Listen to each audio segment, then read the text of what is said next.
work a lot with disabled vets. We had a thing called the Winter Sports Clinic that we did out in Colorado every year.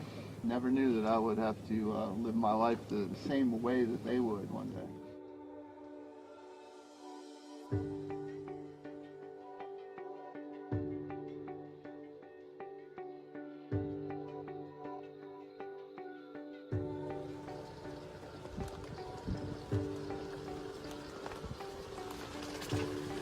Came to do some duck hunting.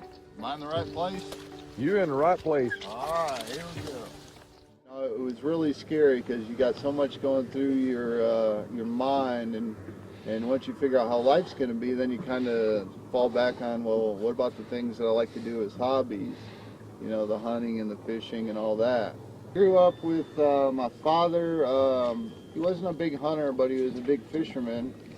And so I did a lot of fishing with my dad. And then I was fortunate enough to have a next door neighbor and a best friend with his son, whose father was a huge deer hunter and a huge duck hunter. So I got to experience everything.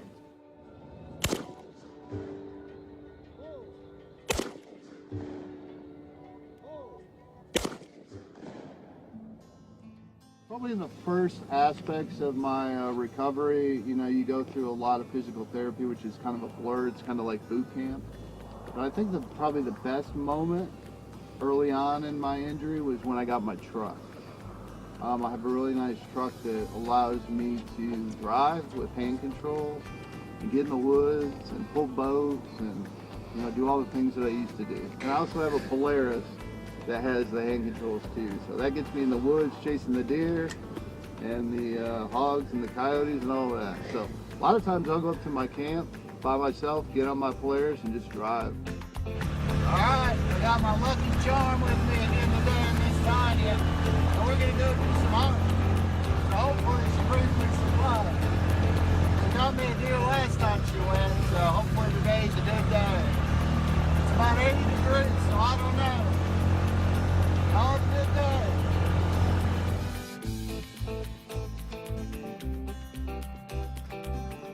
I luckily had a friend who kind of showed me the way into hunting. And had I not had that, I don't know what I would have done. You know, I'd still be kind of, you know, hoping and praying that something would come along. So I just try to spread the word that it's possible to get out there. So I have a kayak, I kayak fish. You know, when I first got into that sort of thing, learning out, I had help. But once I get comfortable in it and safe in it, I go out and do it by myself. So yeah, you can do whatever you want. But I just wanted to, you know, kind of touch on those just to, you know, maybe get somebody started in getting back into the outdoors. But once you get comfortable and you're in a safe environment, you can get, you know, do whatever you want.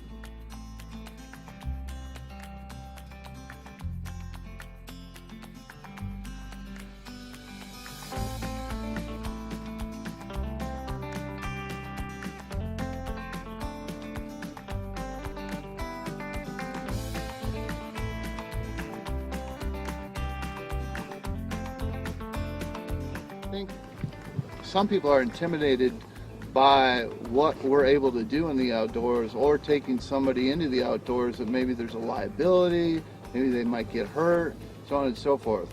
Listen, we're not worried about falling out of our chairs. We've done it 100 times. You know, we've been in situations that you know, that we've overcome. I've invited a lot of people that I never hear back from. I never, you know, they just never follow up. I've always wondered why, and I think it's maybe an intimidation thing. They're not sure what to expect on the unknown. And I think the most important thing is to just take that fear away. The outdoors is a wonderful place to be in.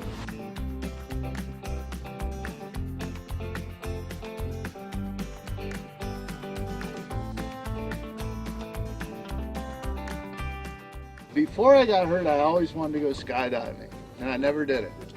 And I know there's a couple groups out there that do accessible skydiving for people with disabilities, so I think that's the next thing on the bucket list. I wanted to try to go skydiving, so.